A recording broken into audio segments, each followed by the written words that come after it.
Vancouverism? You know, when one talks about Vancouverism, it's what Vancouverism means. Vancouverism is a neologism. Vancouverism. It's a term. People call it the Vancouver approach or the Vancouver model or Vancouverism. The Vancouver model, living first. Well, Vancouverism, I think, is a term that's been coined probably by journalists. The term comes from American city planners and architects who needed an easy label to describe what's behind me. Is it just something you read, or is it something you actually experience? I'm not sure. Vancouverism gives a negative connotation when I hear the word.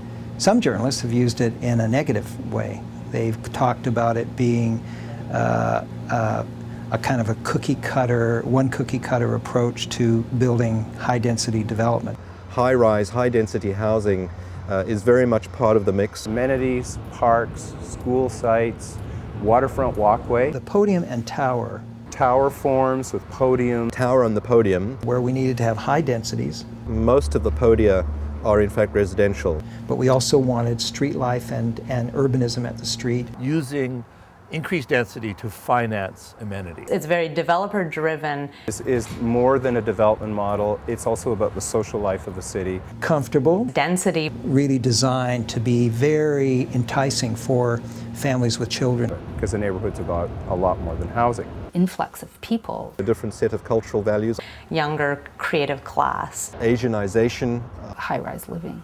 We could take all of that, put it together, and create then a city that where you lived, where you worked, where you played, where you did everything.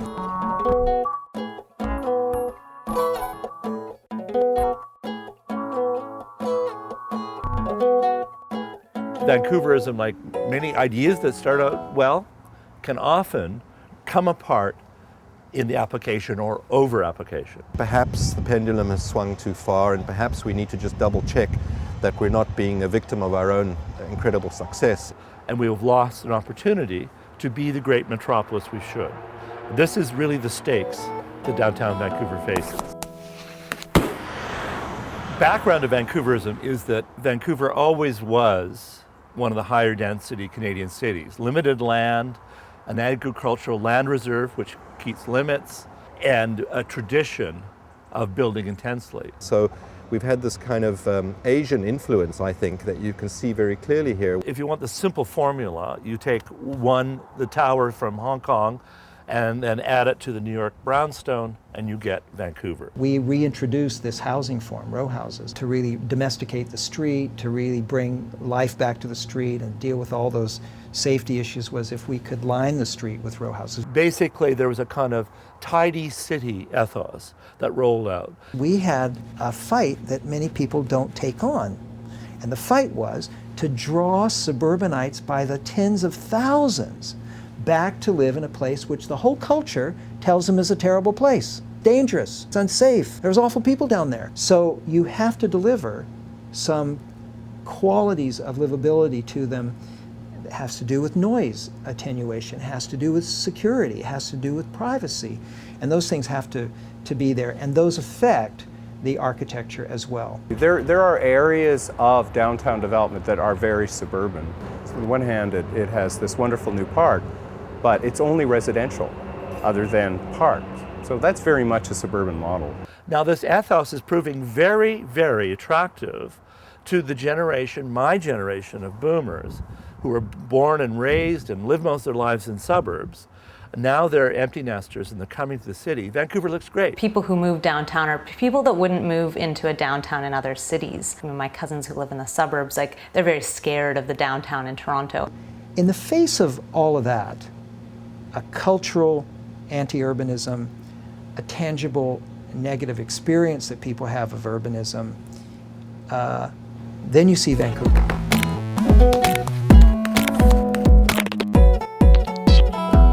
I worry, though, that the edge and diversity and contamination and flux of real cities will be missing. It's been designed out.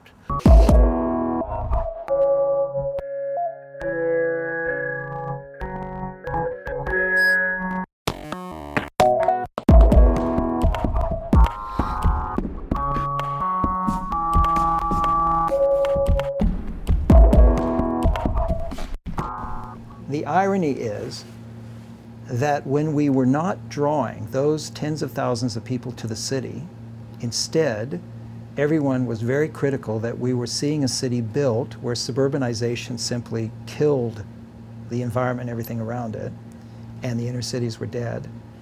And now that we're drawing the suburbanites back, that we're worried that maybe their ethos is going to have an effect on the shape and nature and ambience of the city. I'm afraid my point of view is that they are citizens. They have needs. The reason that they have been living in the suburbs is that's where they have found their needs fulfilled, at least on their terms. And our job is to create a kind of city that fulfills their needs.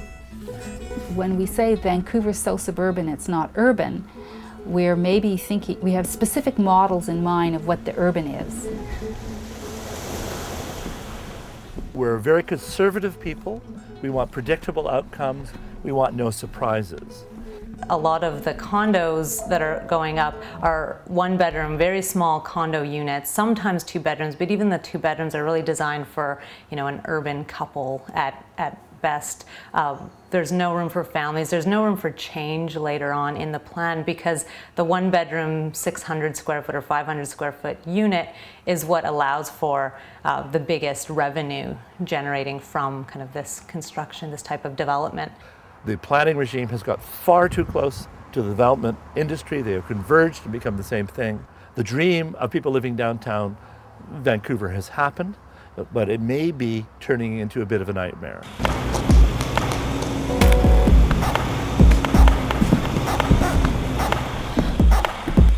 While the condo boom kicked in the late 90s and early parts of this decade, I think we didn't really examine it in enough detail. We converted 8 million square feet of excess office capacity to residential possibilities. And it's had good economic reasons to do it because the value of its spaces as residences is so much higher than its value as offices. 5-to-1 ratio, according to developer Ian Gillespie. There is currently a moratorium on conversion of existing office buildings in the downtown area into residential uses.